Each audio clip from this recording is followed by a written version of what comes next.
ability to escrow value digitally, move value at the speed of light for the first time in human history, on your own merit, on your own time, sovereignly, without needing the permission of anybody, especially in the majority of the world, is such a powerful concept.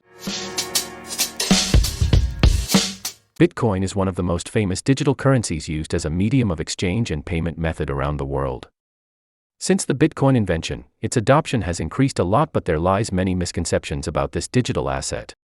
Watch this video till the end to completely understand Bitcoin and how does it provide advantage over other type of money exchanges. Don't forget to hit the like and subscribe button and share it with your friends. Is money's role in enabling or disabling very foundational rights, and finding a monetary network and a monetary system that acts in the best interest of the people and that cannot be manipulated and controlled by a central point of failure, by someone that has whatever malicious intent or interest to act against those that don't deserve that. And I think there's a severe lack of education, especially in the more developed and privileged world, that our money works, more or less. And it's very important to not only understand that in majority of the world, not only does their money not, but the power of their money is used violently against them and is held in such concentrated control. And so I actually, listen, I'm not going to sit up here and be naive about the fact that Bitcoin's a very complicated topic and it's a wide array of differing opinions about Bitcoin. One of the mental models I want to deploy in this conversation, I'm curious your thoughts, is thinking of Bitcoin as more of a tool and not a speculative asset. I think one of the more popular ways to think about Bitcoin is a digital version of gold, and I'm sure we've all heard about that.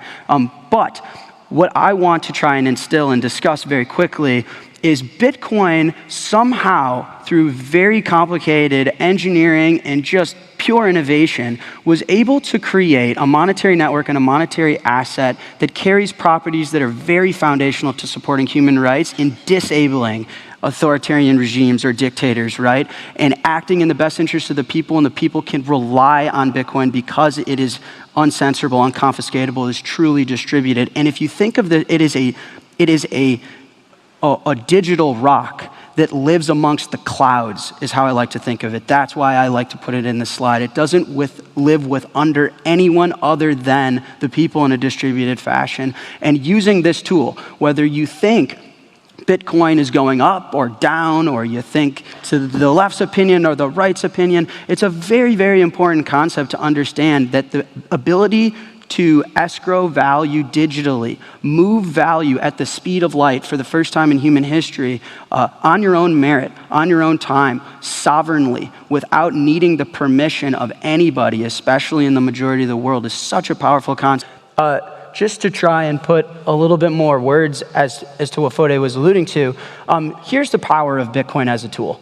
Listen, again, speculative biases aside, take a look at this slide. You can use Bitcoin as an instrument to escrow value anywhere in the planet. It's unconfiscatable, it's uncensorable, it is truly accessible. If you think about similar to the internet's ability to escrow information, Bitcoin has the same properties and the same capabilities to escrow value. And so yes, can it be used as an inflation hedge? Absolutely, absolutely. Can you opt out and opt into a monetary policy? Absolutely.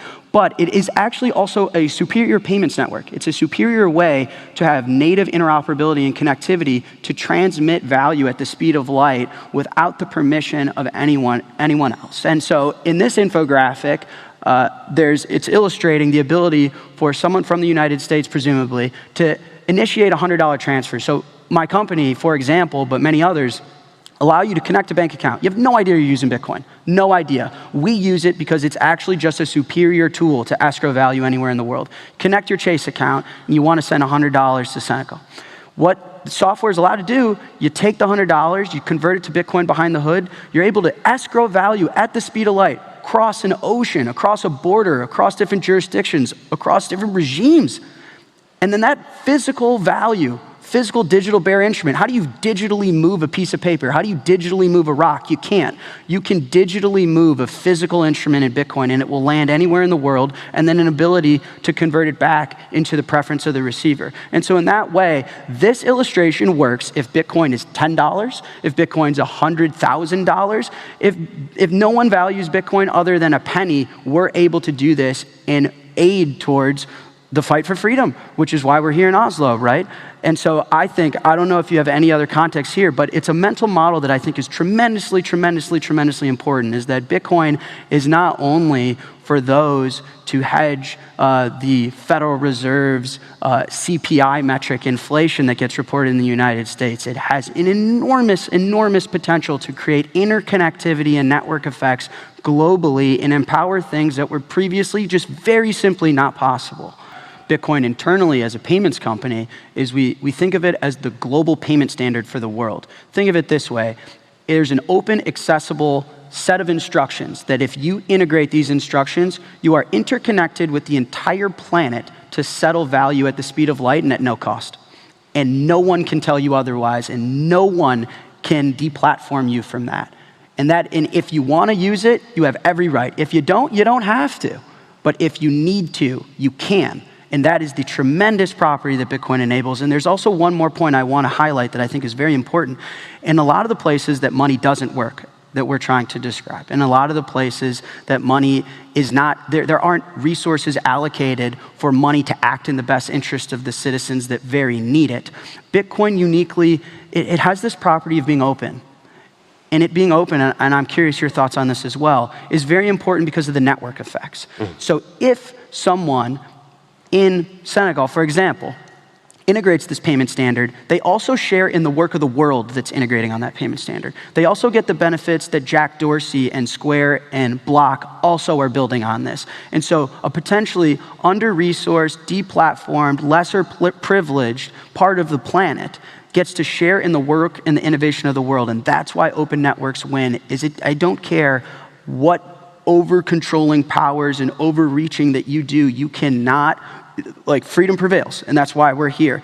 And Bitcoin has that very unique network effect, which I think the progress of a developing nation and their monetary innovation, if they use this open payment standard and get to share in the work of those all over the planet, it truly makes it unstoppable. This is not a project that's going to take 100 years or 50 years or 10 years. I mean, in the last 2 years, you and I have experienced tremendous change, right? Yes.